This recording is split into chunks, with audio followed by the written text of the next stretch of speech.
This video is sponsored by Raycon. Of all the videos to advertise on, I picked this one. I am so sorry.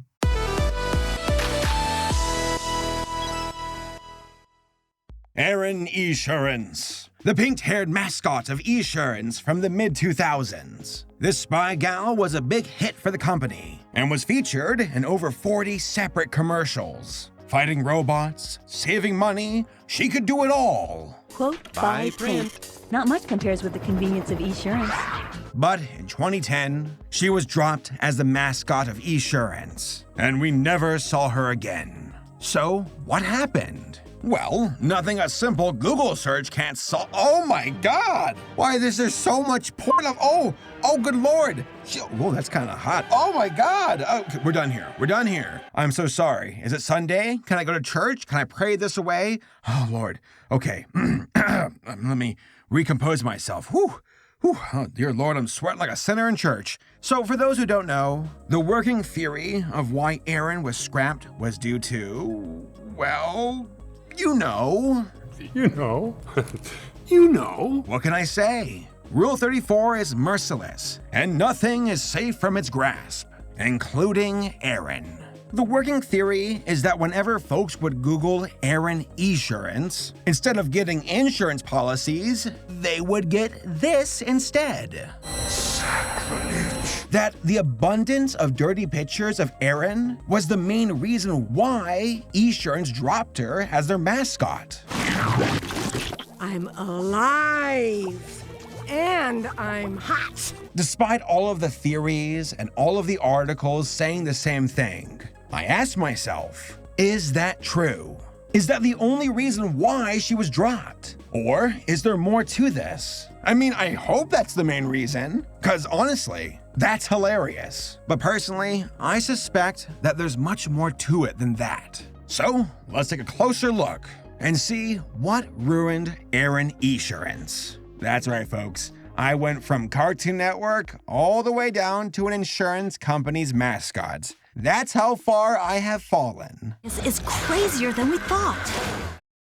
You're ready to talk about the exciting world of insurance? No.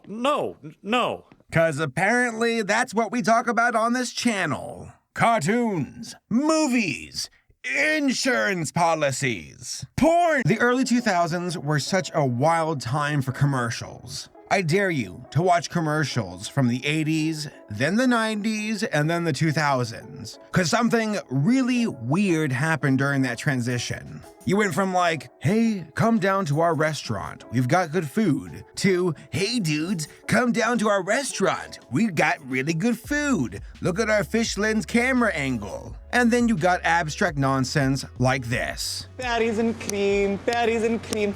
I'm a little lad who loves berries and cream. Berries and cream, berries and cream. I'm a little lad who loves berries and cream. Friendo. And I would be remiss to forget about the caveman commercials from Geico. A caveman could do it. What?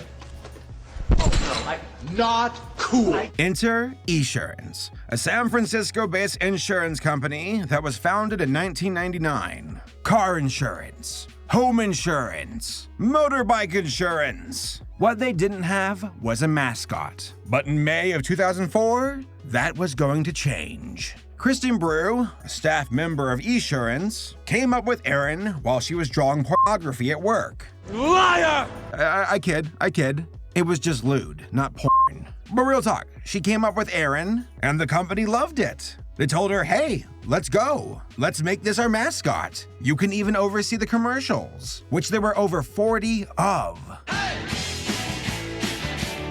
Hey, wait a second, Kristen. I've seen this before. You wouldn't happen to be a fan of Totally Spies and Kim Possible, would you? Oh, she's my own original character. Erin Esurance. So according to my sources, Erin was actually modeled after Sydney Bristow from Alias. For those who don't know, Alias was a show from the early 2000s, created by that one guy who ruined Star Wars. No, the other guy. Yeah, him. The show Alias was about a CIA double agent who went on secret missions. Take a bit of that inspiration and voila! Erin Esurance. And the animation studio responsible for doing the commercials was Wild Brain Entertainment, who is now owned by DHX Media. The idea was simple. Take aim at the 18 to 24-year-old male demographic. And what better way to appeal to young men than with big, curvy, sexy financial plans that could save you up to 20% on your car insurance? Also S. Erin was very well received and brought in a lot of customers for the company. She was fun. She was engaging. She was visually appealing. If you watched Comedy Central or Adult Swim back in the early 2000s, there was a very good chance you probably saw her on television. So really I work for the top secret special investigations unit, but my undercover day job is an insurance agent for Esurance. I'm a licensed agent. This SIU chick is a secret is benevolent hot. agency committed to improving the world by thwarting bad and righting wrongs Your wherever they daddy's exist, bad girl, aren't especially in you? the inconvenient world of auto insurance. Mr. Ghost. Mr. Ghost, are you even listening to me? Uh-huh. But after 40 commercials and a successful advertising campaign, Erin was dumped by Esurance in 2010, and we never saw her again. Well, officially, that is. I mean, you can still find her online. We're gonna blur that out. Get out of my church! Ow! Ow! Ow! Ow! So what happened to Erin? Why did Esurance dump her as their mascot after being so successful? Like I said, the working theory was too much Rule 34. Article after article after article. It says the same thing. Erin was looted to death. But I can't help but ask, is that true? Is that the only reason why Erin was dropped? Well, being the private detective that I am, I did some digging. I went straight to the Esurance archive. Yes, there is an Esurance archive. And there I discovered the truth. From what I could gather, I developed my own theory, of which there are two main reasons why Esurance dropped Erin. First off, a change of command. In 2011, the purchase was complete, and Allstate had bought Esurance. Something tells me that the CEO of Allstate might have gone online and realized, yeah, this mascot, I don't think it fits our brand. For those who don't know, Allstate has more, how would I put it? Reserved commercials. That's Allstate stand. Are you in good hands? Around that time, they weren't doing the crazy commercials that everybody else was. So I could only imagine that the CEO or somebody who's one of the leaders of Allstate saw Erin, didn't like her, and said, hey, guess what? You're out.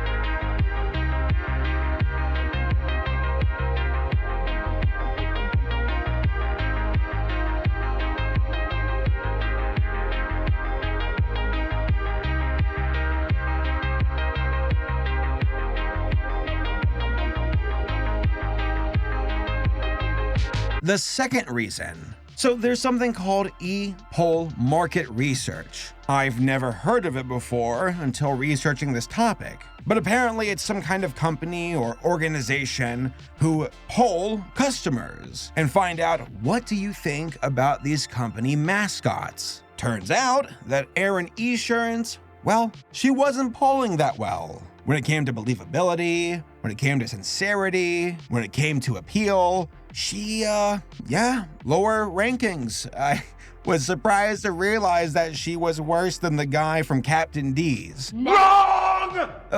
It wasn't Captain D's, it was some other fish guy. And the guys from that one car company with the three Stooges faces, I'm sure that I am stupid. I am dumb. I have forgotten everything while recording here in the recording booth.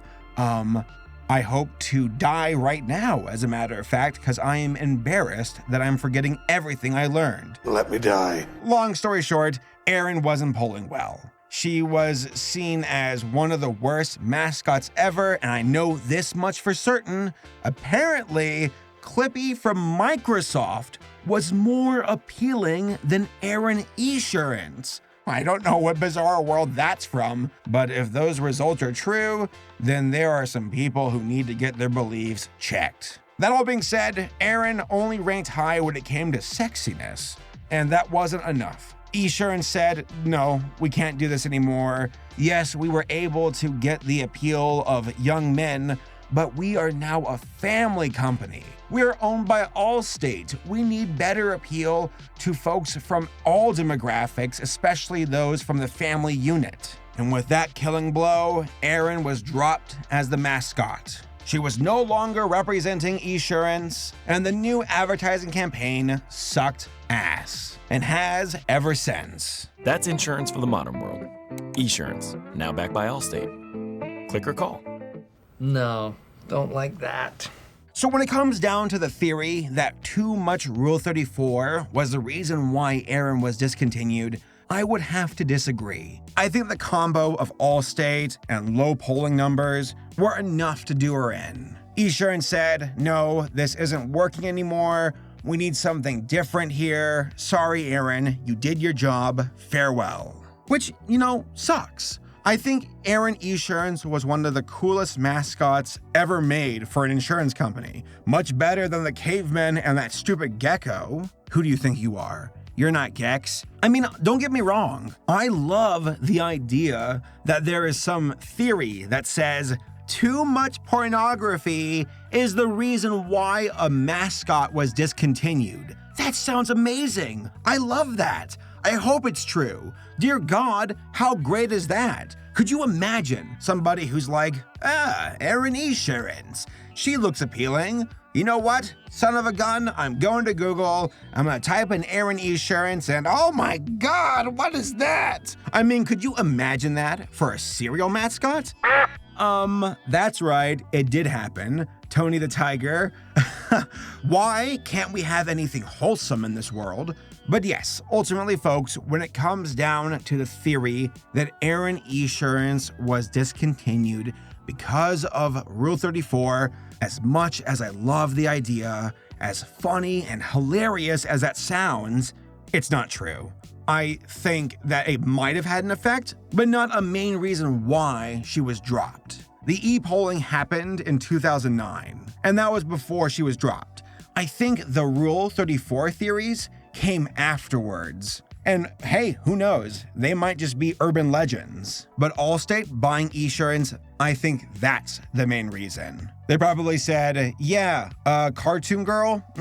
Not gonna work. Get rid of her. And with that fatal blow, Erin was dropped into the darkest corners of the internet. Oh, Erin, you tried your best, and you will always live on in our hearts. And our special folders.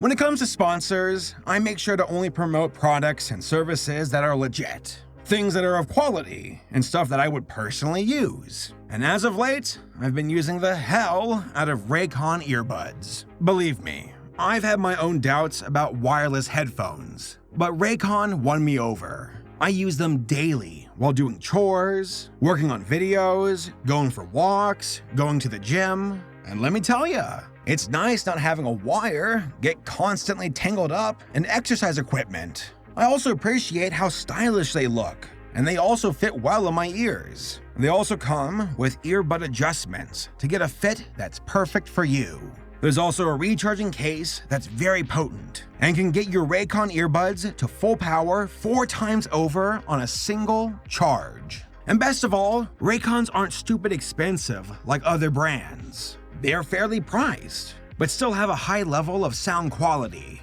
I recently got their latest model, the Everyday E25s, and it's their best version yet. It has 6-hour playtime, seamless Bluetooth pairing, a rich bass to the sound, and a more compact design that gives you a nice, noise-isolating fit. There are also new colors to pick from. So, click the link in the description below and use buyraycon.com/Saberspark to get 15% off your order. Again, and I mean this, I legitimately use these earbuds, and I like them. They get the job done for me, and I highly recommend them.